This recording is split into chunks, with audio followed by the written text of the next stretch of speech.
말씀 다 같이 읽겠습니다. 그러므로 형제들아, 주께서 강림하시기까지 길이 참으라. 보라, 농부가 땅에서 나는 귀한 열매를 바라고 길이 참아 이른 비와 늦은 비를 기다리나니, 너희도 길이 참고 마음을 굳건하게 하라. 주의 강림이 가까우니라. 형제들아, 서로 원망하지 말라. 그리하여야 심판을 면하리라. 보라, 심판주가 문 밖에 서 계시니라. 형제들아, 주의 이름으로 말한 선지자들을 고난과 오래 참음의 본으로 삼으라. 보라, 인내하는 자를 우리가 복되다 하나니, 너희가 욥의 인내를 들었고 주께서 주신 결말을 보았거니와, 주는 가장 자비하시고 긍휼히 여기시는 이시니라. 네, 형제들아, 무엇보다 맹세하지 말지니 하늘로나 땅으로나 아무 다른 것으로도 맹세하지 말고, 오직 너희가 그렇다고 생각하는 것은 그렇다 하고 아니라고 생각하는 것은 아니라 하여 정죄받음을 면하라. 아멘. 야고보서의 진행을 다시 한번 기억해 보시길 바랍니다. 앞에 오늘 본문의 앞부분에서 겸손히 하나님을 가까이 하며 행하는 믿음을 보이는 그 믿음으로 살아가는데 방해되는 몇 가지 실제적인 예가, 실제적인 삶의 모습들이 야고보서에서 이렇게 쭉 다루어져 왔습니다. 서로 비방하는 것, 허탄한 자랑에 빠지는 것, 또 부와 관련된 몇 가지 문제들, 이런 부분들이 앞에서 쭉 다루어져 왔습니다. 그러면서 오늘 본문으로 이제 넘어오면 야고보서의 이제 마지막 부분이 쭉 진행되는데요. 하나님과 동행하며 겸손히 하나님 앞에서 행함으로 살아내는 믿음, 그것의 중요한 힘의 근원이 되는 것, 그러한 모습들 말씀을 하는데, 오늘 본문에 이야기하는 것은 바로 인내라는 주제를 이야기합니다. 사실 인내라는 참고 견디는 인내의 주제는 야고보서의 맨 앞부분에서 다루어졌습니다. 그 맨 앞부분에 나타났던 주제가 이제 마무리되는 이 부분에서 다시 한 번 더 강조되면서 이야기가 됩니다. 맨 앞부분에 어떤 이야기로 인내가 다루어졌느냐 하면, 시험을 당할 때 그렇게 말씀했었죠.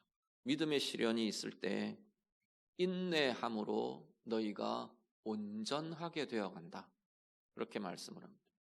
인내는 우리의 신앙과 우리의 영혼과 우리의 삶을 자꾸 온전하게 해가는 중요한 힘이 되고 과정이 된다 말씀을 했습니다.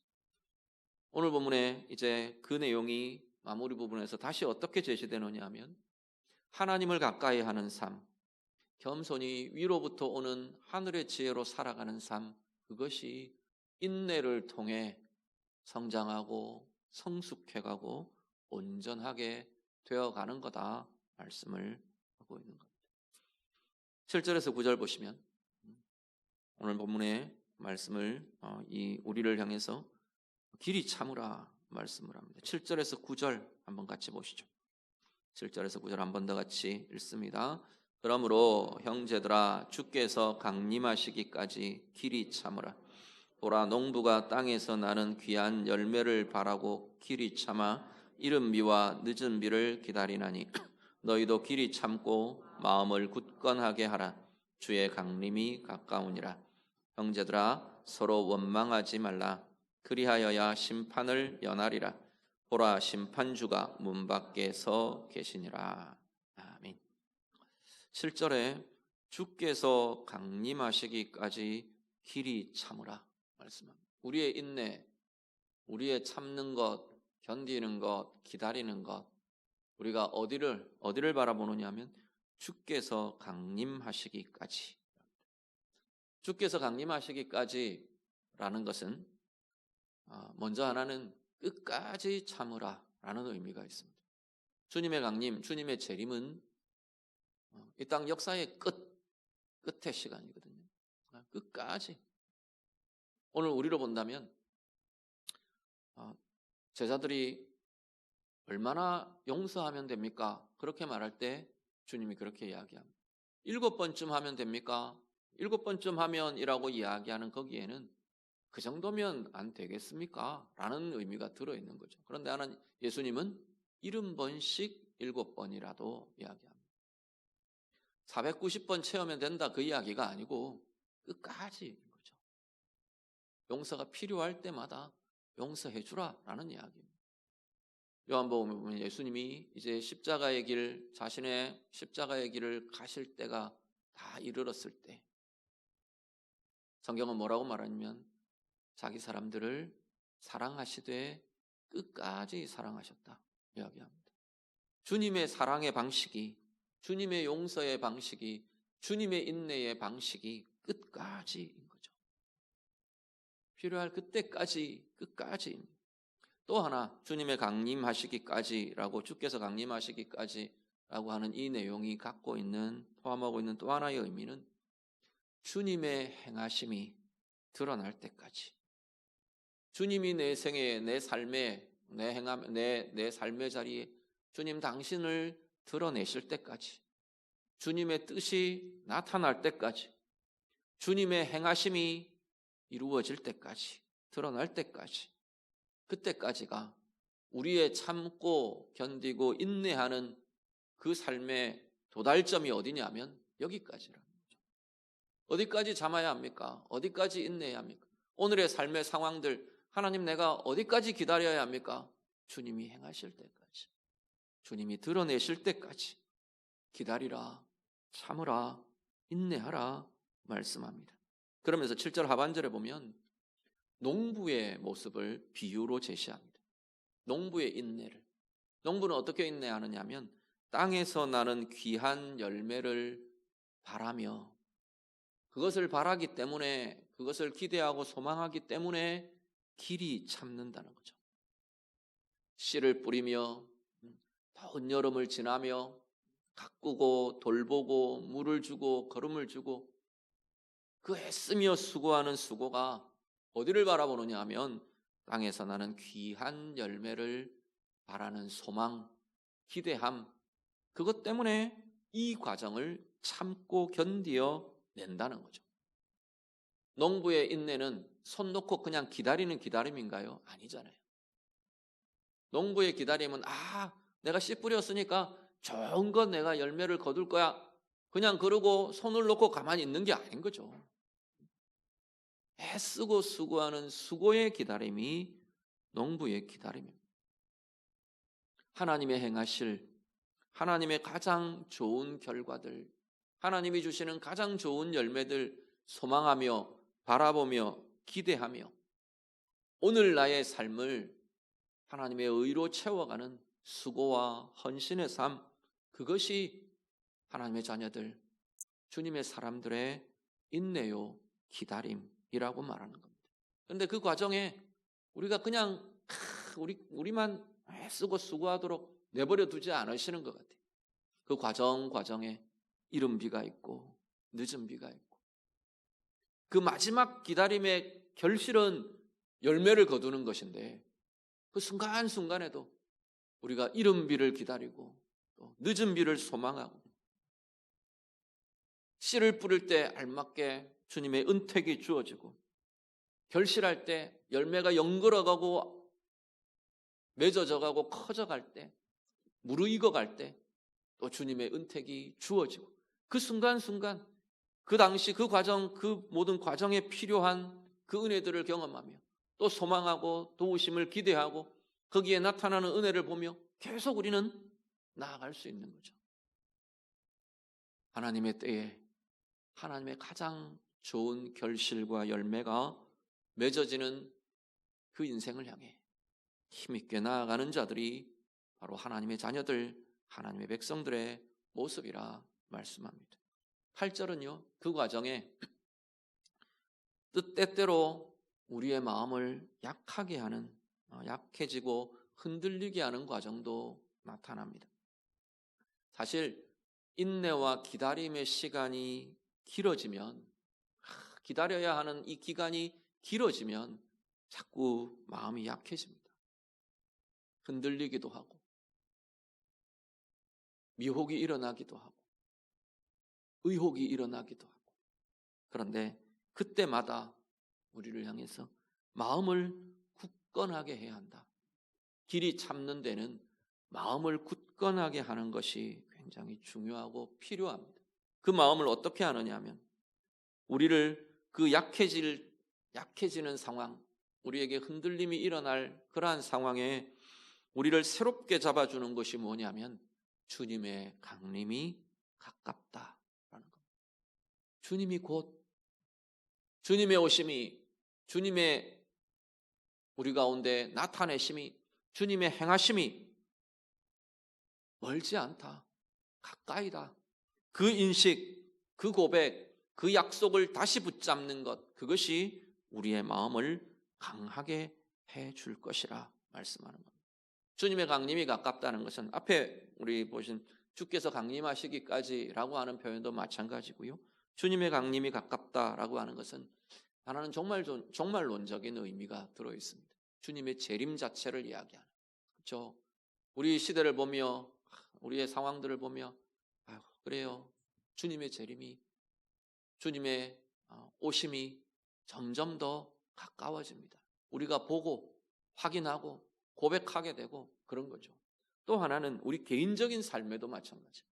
내 개인의 삶에도 주님의 나타나심이, 주님의 행하심이, 주님의 도우시는 역사가 내 삶을 그냥 버려두지 않으시고 주님이 개입하심이 멀지 않습니다. 내 가까이에 있습니다. 나와 함께하고 있습니다.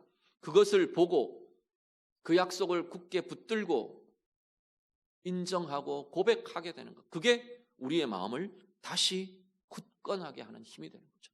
그 힘으로 또다시 오늘 우리의 삶의 자리에서 하나님이 바라시는 인내와 기다림을 행하게 되는 것, 그게 하나님의 자녀들의 모습이라 말씀합니다.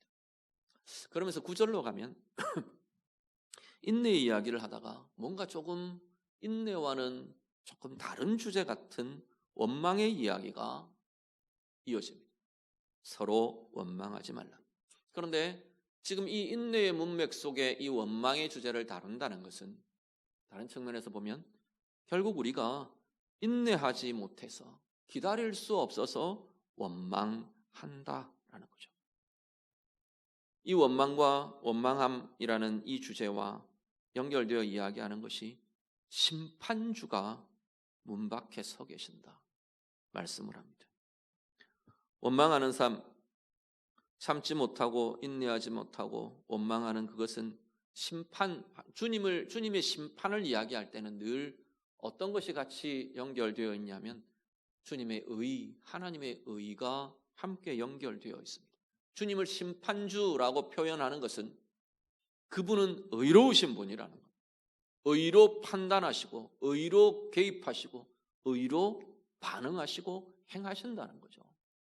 우리가 왜 우리가 원망에 사로잡히고 원망에서 헤어나오지 못하는가 하면 주님의 의를 신뢰하고 주님의 의에 맡겨드릴 수 없기 때문이라는 거죠. 하나님의 의의 판단, 의의 개입을 기다릴 수 없기 때문에 우리가 자꾸 원망에 사로잡히고 원망에 묶여있고 원망에 붙들리는 마음과 삶으로 살아간다라는 겁니다.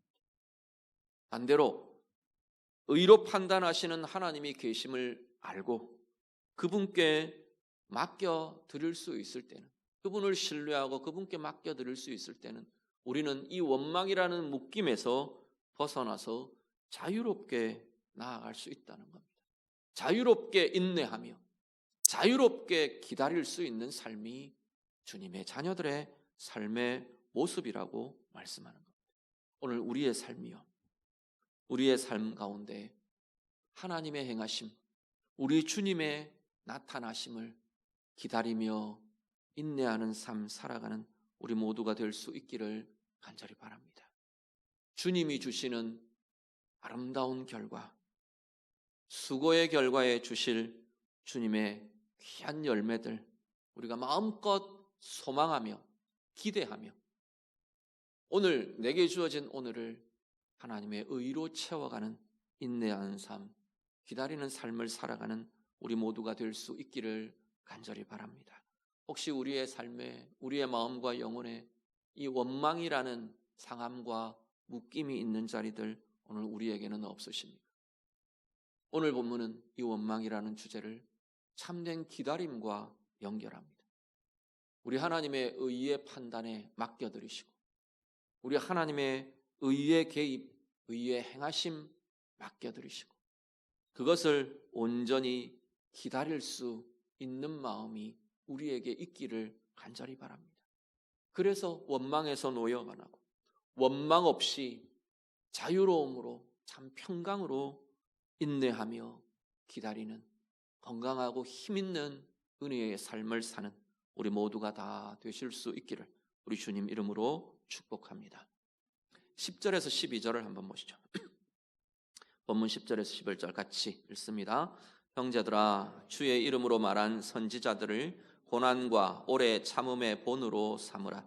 보라 인내하는 자를 우리가 복되다 하나니 너희가 욥의 인내를 들었고 주께서 주신 결말을 보았거니와 주는 가장 자비하시고 긍휼히 여기시는 이시니라.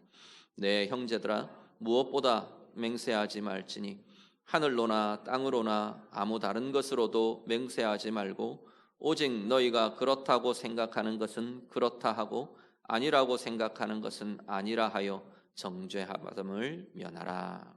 아멘. 10절 11절로 들어오면 본을 따르라고 제시합니다. 선지자들, 너희 앞에 섰던 너희의 믿음의 선배들, 특별히 선지자들이라고 칭하면서 이야기합니다. 그들을 너희 고난과 오래 참음의 본으로 삼으라 말합니다. 저 선지자들, 하나님의 말씀을 받은 자들, 꼭 선지자는 우리 성경의 선지서 이렇게 이름이 붙여져 있는 그 이름들만 이야기하지는 않습니다. 심지어 아브라함도 선지자라고 말하고요, 에녹도 선지자라고 말하고요. 그러니까요, 우리의 믿음이 신실한 믿음으로 인내의 삶을 살았던 우리의 믿음의 선배들 이야기합니다. 그들을 본받으라 말합니다. 그들은요 하나님의 약속을 붙든 자들입니다. 하나님의 말씀을 붙든 자들이죠.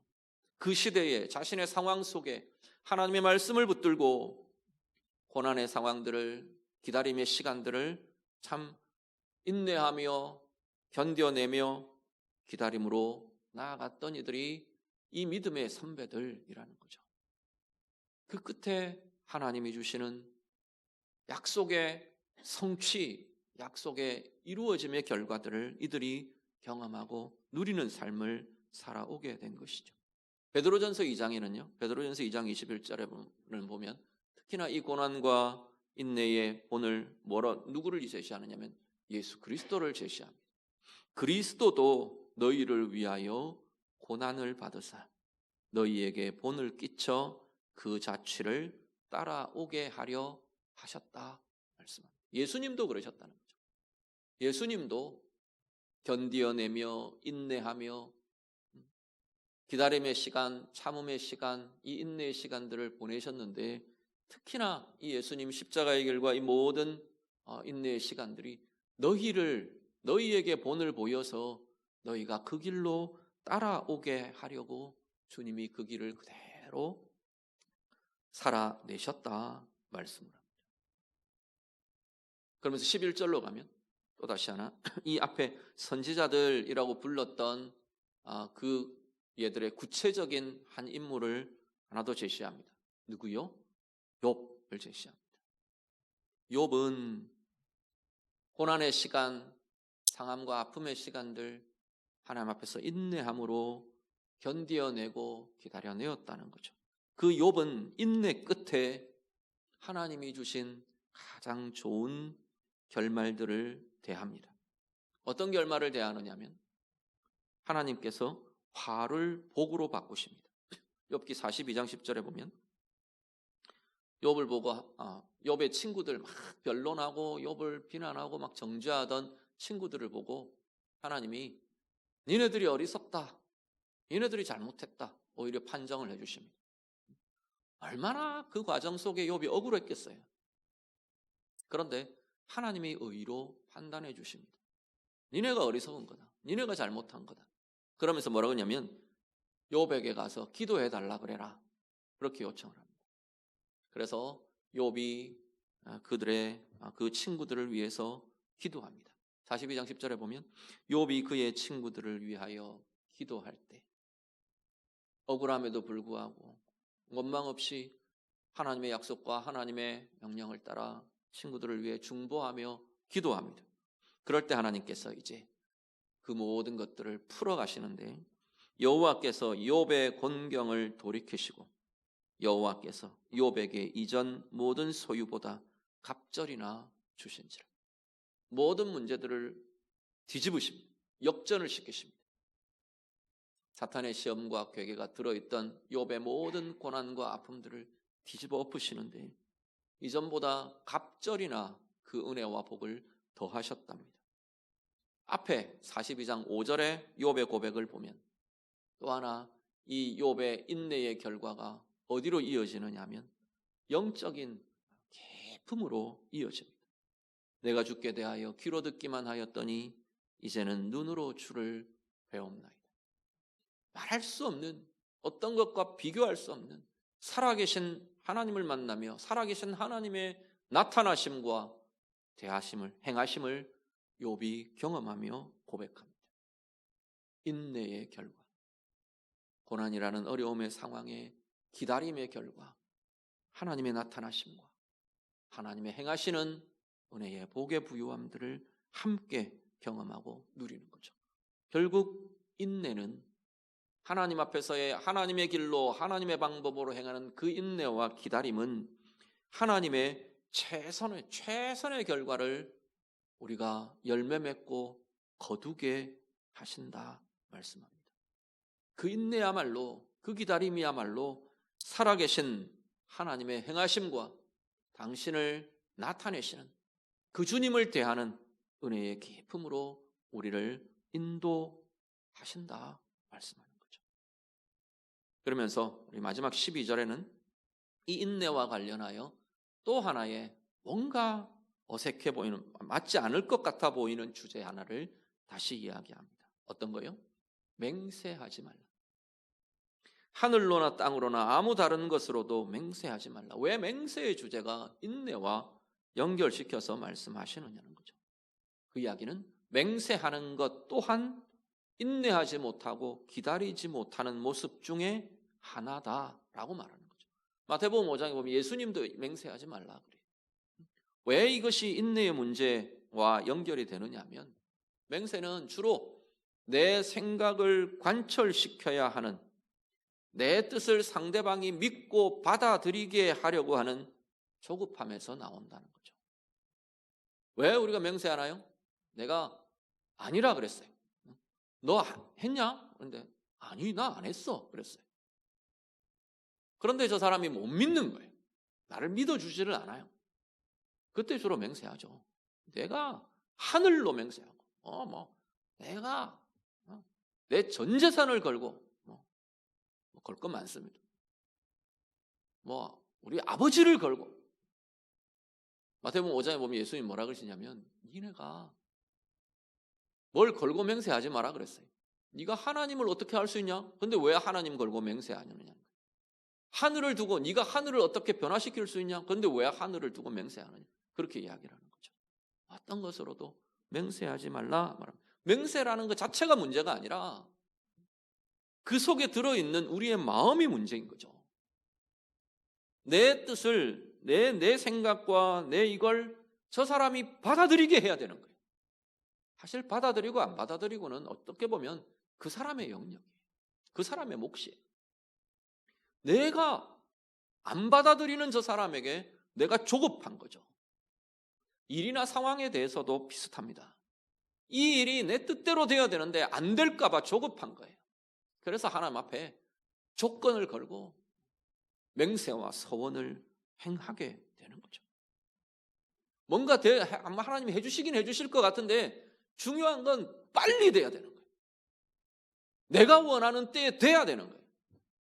그래서 맹세를, 서원을 걸고 하나님 앞에서 안달을 하게 됩니다. 하나님 앞에서든 하나님께든 사람에게든 지금 중요한 건 이 조급함, 이게 내 뜻대로 되어야 되고 내 때에 되어야 되고 내 방식으로 되어야 되고 내가 원하는 대로 되어야 되는 이 조급함이 자꾸만 하나님 앞에서 우리 모습도 왜곡되게 하고 사람과의 관계도 왜곡되게 한다는 거죠. 우리 그 대표적인 예 잘 아십니다. 사사기 11장에 보면 입다라는 사사가 나옵니다. 입다가 암몬과의 전쟁에 나가면서 이 암몬과의 전쟁에 반드시 이겨야겠는 거예요. 그래, 하나님 도와주십시오. 하나님 함께 하실 줄 믿습니다. 여기까지 했으면 좋겠는데 조급한 거죠. 하나님이 안 들어주실까 봐 안달이 난 것 같아요. 혹이라도. 그래서 서원을 합니다. 내가 이기고 돌아오면 내 집에서 나를 맞아주는 제일 첫 번째 그 사람이라고 하네요. 그가 누구이든지 번제로 드리겠습니다. 서원을 해버립니다. 승리하고 승리를 거두고 돌아오는데 누가요? 자신의 무남 동료 외동딸 딸이 자기를 맞으러 나옵니다. 우리 사사기 할 때 그 결과에 대한 것들은 자세하게 하기로 하고, 어쨌든 이 환희와 영광과 기쁨의 순간이 슬픔과 애통과 비극의 순간이 되어버리는 거죠. 무엇이 그걸 왜곡시켰습니까? 입다의 조급함이죠. 하나님이요 입도 뻥끗 안 하십니다. 하라고 명령 안 하셨을 뿐 아니라 하나님 이렇게 하겠습니다 저렇게 하겠습니다 할 때도 하나님 반응을 안 하세요. 입다 혼자 난리가 난 거예요. 자기 혼자 난리가 났어요. 안 들어줄까 봐, 내가 원하는 대로 안 될까 봐. 그 조급함과 안달이 하나님과의 관계도 뒤틀리게 하고 우리 하나님의 상도 뒤틀리게 하고 하나님이 주신 그 영광과 은혜와 복의 결과도 다 뒤틀리게 만들어 버렸다는 거죠. 오늘 우리의 삶 좀 돌아보시면 좋겠네요. 오늘 내 인생에, 오늘 내 삶에, 오늘 우리의 가정에, 우리의 이 시대를 바라보며 우리에게 필요한 인내의 자리가 어디가 있으십니까? 사람에 대해서, 상황과 문제에 대해서, 일에 대해서, 일의 결과에 대해서 인내와 기다림의 자리가 필요한 그러한 모습 우리에게 있지 않습니까? 사람에 대해서요, 참 기다림이 필요합니다. 자녀들에 대해서는 누구도 장담할 수도 없고 누구도 어떻게 할 수 없는 게 사실은 자녀들의 자리입니다. 10대 청소년기를 자녀들이 지나고 있는 가정에 대해서 저희들이 권면하며 이야기할 때 그런 이야기 참 많이 합니다. 뭘 해야 됩니까? 다 케이스 바이 케이스죠. 다 다르죠. 그렇지만 중요한 건 정말 그 시기에 중요한 부모의 모습 중에 하나가 자녀를 신뢰하고 기다려주는 모습인 것 같다. 그런 이야기를 종종 합니다. 사람의 변화 더딥니다. 마음대로 안 됩니다. 저 사람이 이렇게만 해주면 내가 행복할 것 같은데 아니요. 그거 안 됩니다. 내가 바뀌는 게 하나님의 방법입니다.